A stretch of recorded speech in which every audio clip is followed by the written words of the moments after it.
Iran supreme leader Khamenei ಹತ್ಯೆಯಾಗಿದೆ ಅನ್ನೋದು ನಿಮಗೆಲ್ಲ ಗೊತ್ತಿದೆ. ಆದರೆ ಅವರ ಹತ್ಯೆಗೆ ಅಮೆರಿಕ ಹಾಗೂ ಇಸ್ರೇಲ್ ಯಾವ ರೀತಿ ಪ್ಲಾನ್ ಮಾಡಿತ್ತು ಅನ್ನೋದು ನಿಮ್ಮಲ್ಲಿ ತುಂಬಾ ಜನಕ್ಕೆ ಗೊತ್ತಿರಲಿಕ್ಕಿಲ್ಲ. ಒಂದು ದೇಶ ತಮ್ಮನ್ನ ಟಾರ್ಗೆಟ್ ಮಾಡ್ತಾ ಇದೆ ಅನ್ನೋದು ಗೊತ್ತಿರುವಾಗ ಸಹಜವಾಗಿಯೇ ನಾಯಕರು ಸೇಫ್ ಪ್ಲೇಸ್ನಲ್ಲಿ ಇರ್ತಾರೆ. ಇದೇ ರೀತಿ ಖಮೇನಿ ಕೂಡ ಒಂದು ಡೀಪ್ ಅಂಡರ್ ಗ್ರೌಂಡ್ ಬಂಕರ್ನಲ್ಲಿದ್ದರು. ಈ ಬಂಕರ್ ಎಷ್ಟು ಆಳವಾಗಿತ್ತು ಅಂದರೆ ಲಿಫ್ಟ್ನಲ್ಲಿ ಕೆಳಗೆ ಹೋಗಬೇಕಿತ್ತು.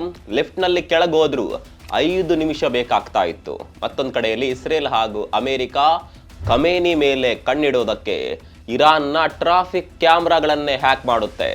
ಇದೇ ಕ್ಯಾಮ್ರಾಗಳನ್ನ ಬಳಸಿಕೊಂಡು ಖಮೇನಿ ಬಗ್ಗೆ ಪಿನ್ ಟು ಪಿನ್ ಮಾಹಿತಿಯನ್ನ ಸಂಗ್ರಹಿಸಲಾಗ್ತಾ ಇತ್ತು. ಇಂಟ್ರೆಸ್ಟಿಂಗ್ ಸಂಗತಿ ಏನು ಗೊತ್ತಾ? ಇರಾನ್ನಲ್ಲಿ ಇತ್ತೀಚೆಗೆ ನಡೆದ ಪ್ರತಿಭಟನೆಗಳ ಬಗ್ಗೆ ನಿಮಗೆ ಗೊತ್ತಿರಬಹುದು. ಈ ಪ್ರತಿಭಟನಾಕಾರರನ್ನ ಗುರುತಿಸಿ ಹತ್ತಿಕ್ಕೋದಕ್ಕೆ ದೇಶದಾದ್ಯಂತ ಟ್ರಾಫಿಕ್ ಸಿಗ್ನಲ್ಗಳಲ್ಲಿ ಕ್ಯಾಮ್ರಾವನ್ನ ಇರಾನ್ ಅಳವಡಿಕೆ ಮಾಡಿತ್ತು.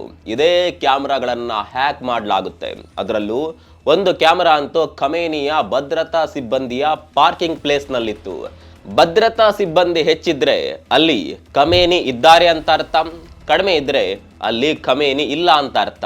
ಹೀಗೆ ಎಲ್ಲವನ್ನ ಕೂಡ ಸೂಕ್ಷ್ಮವಾಗಿ ಗಮನಿಸಿ ಮಾಹಿತಿ ಸಂಗ್ರಹಿಸಲಾಗ್ತಾ ಇತ್ತು. ಹೀಗಿರುವಾಗ ಇಸ್ರೇಲ್ ಹಾಗೂ ಅಮೆರಿಕ ಒಂದು ಪ್ಯಾಟರ್ನ್ ಅನ್ನ ಗಮನಿಸುತ್ತೆ. ಖಮೇನಿ ಬೆಳಗ್ಗೆ ಹೊತ್ತು ಬಂಕರ್ನಿಂದ ಹೊರಗೆ ಬರ್ತಾ ಇದ್ರು. ಈ ಮಾಹಿತಿಯನ್ನ ಆಧರಿಸಿಯೇ ದಾಳಿಗೆ ಪ್ಲಾನ್ ಮಾಡಲಾಗುತ್ತೆ.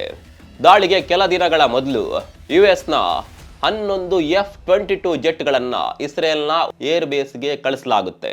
ಇದರ ಕುರಿತ ಮಾಹಿತಿಯನ್ನ ಉದ್ದೇಶಪೂರ್ವಕವಾಗಿಯೇ ಲೀಕ್ ಮಾಡಲಾಗುತ್ತೆ. ಇದರಿಂದ ಇರಾನ್ನ ಗಮನ ಸಂಪೂರ್ಣವಾಗಿ ಈ ಬೇಸ್ ಮೇಲೆಯೇ ಬೀಳುತ್ತೆ. ಆದರೆ ಖಮೇನಿ ಮೇಲೆ ದಾಳಿ ಮಾಡೋದಕ್ಕೆ ಇನ್ನೊಂದು ಬೇಸನ್ನ ಆಯ್ಕೆ ಮಾಡಲಾಗುತ್ತೆ. ದಾಳಿಯ ಸಂದರ್ಭದಲ್ಲಿ ಮೊದಲು ಇರಾನ್ನ ಏರ್ ಡಿಫೆನ್ಸ್ ಸಿಸ್ಟಮ್ಗಳನ್ನ ಟಾರ್ಗೆಟ್ ಮಾಡಲಾಗುತ್ತೆ.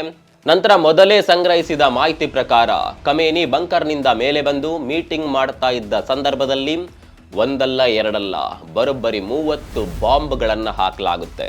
ಇದರಿಂದ ಖಮೇನಿಯ ಜೊತೆ ಅವರ ಕುಟುಂಬ ಹಾಗೂ ಒಟ್ಟು 40 ಅಧಿಕಾರಿಗಳು ಸಾವನ್ನಪ್ಪುತ್ತಾರೆ.